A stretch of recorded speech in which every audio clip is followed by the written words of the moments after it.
Monday. We want magic all the time, but especially on Monday. So super hoping that you create an amazing week this week. But I wanted to talk about this premise and this understanding that humans are finite beings. And we don't really like this concept because we like to think that we can, that we're infinite. And, maybe we are. Apparently we're made out of stardust, the same elements that stars are made out of. So once, we came from stars, we'll come back to stars. So that means we might be infinite, or at least millions and millions of years. But in a lifetime, we may get 80, 100, 150 years to live, but that's it. We can't say, in 10,000 years when and yes, we can get into a whole esoteric conversation about reincarnation and everything else, but I'm talking about this life that we have right now. So that has to help us to understand that we can't do it all. And that saying yes to one thing is in the same breath saying no to a hell of a lot of other things. And Warren Buffett says this best. He says, okay, I want you to write down 20 things that you want to do. So 20 things that light your soul on fire, excite you, inspire you, that you would love to be known for, that you would love to do with this short life that you've been gifted. So if you feel like doing an exercise on Monday morning, I want you to write down these 20 things that you would love to do with the life that you've been gifted, and write them down. Then I want you to order them into, if I could only ever do one of these things, what would my number one choice be? And then if I could do two things, well, what would my number two choice be? And you want to number it and especially get your top 5. Then what Warren says is cross out everything but that top 5, and that top 5 is your core. And you have to be like a hawk, because you don't need to worry about, someone saying, let's say you've decided that the first thing you want to do with your existence is to be the best mother in the world and grow your children to be the best human beings on the planet. And let's say number 2 is you want to grow a successful company and a successful business and make millions of dollars. And number 3 is you want to look after the vessel that you've got, and you want to care for your health, and you want to make sure that your health is as good as it can be for as long as it can be. I'll just do those 3. Let's say number 6 was to create an animal sanctuary and care for animals in an animal sanctuary, but it's number 6. Let's say I come along and I go, do you want to go parasailing?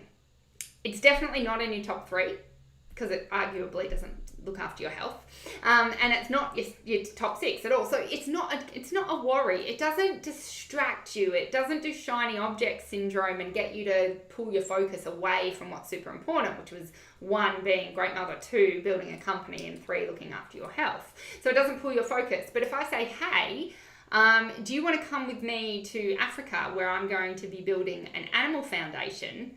How much do you want to say yes? And normally we're not intentional and thoughtful when opportunities or conversations happen and someone says, hey, do you want to X? So we are inclined to say yes. So it's like, hey, do you want to, it's like, oh, well, I can't go to Africa, but yes, I'd love to be involved. I've always wanted to have an animal foundation. I want to be part of this project. Yeah, let me get on the board. Let me do things with this project. So you're now doing something, but it's number 6. Your 1, 2, 3, 4, and 5 are going to suffer because of your natural inclination and obsession and love for 6 to 10. So he said this list is super important, that you can actually actively go, oh, no wonder I'm so excited about this conversation. No wonder I'm so inclined to want to say yes to this, because it's number 6, 7, or 8. But I've decided these 5 things are most important to me, and I can't allow the distractions to pull my focus and to pull my energy away, because otherwise 1 to 5 won't get done to the ability and the capacity and the expression that I want it to. And I'm a human, I hate this. I probably say it to Phil weekly. Why can't I have more than one number 1? I need more than one number 1 priority. Like, I have many things that are very important to me. Many things. I have a lot to do in my week of things that I want to create and build and grow and nurture. But I have 168 hours. Same as Warren Buffett has 168 hours, and same as you have 168 hours. Rather than go, there isn't enough time, or focusing on the constraints of time, it's better to look at what are we looking to grow, achieve, and do, and deal with the humanness that we can't do it all. You know, another thing I say to Phil on a weekly basis, why were humans invented to need 7 to 8 hours sleep? It just seems like so strange, because again, do you know how many more projects I could take on, and how much more fun I could have in this life if I had another 8 hours a day? But we can't. So it's all about figuring out what is most important to us and fitting it in to those 16 hours a day that we have left to us to play, grow, nurture, enjoy.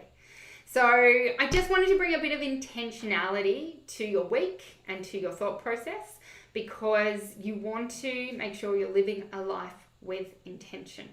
You want to make sure that you don't look back and go, I don't know what I was doing there. That seemed a waste of 7 years.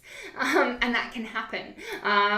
So you really want to make sure, how are you crafting your years, your decades, your millennium? Is that 100? Or is that 1,000? I don't know, 100 years. How do you want those 100 years to go? How do you want those 10 years to go? How do you want that year to go? How do you want that month to go? How do you want that week to go? How do you want that day to go? Another amazing philosopher guy that I can't remember which one said, you know, your habits make your life.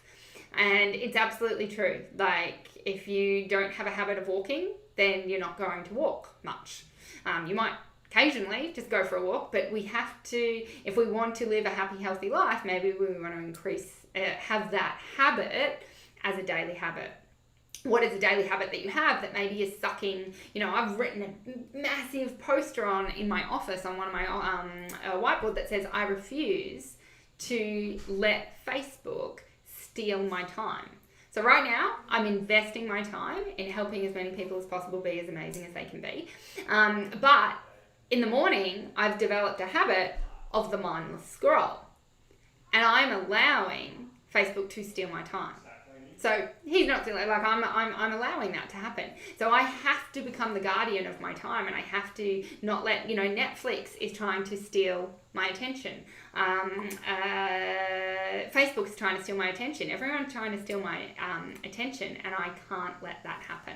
So just wanted to give you guys this reminder. I hope you are being conscious of your time, looking after your time. I can see Kate's put it in the chat bar.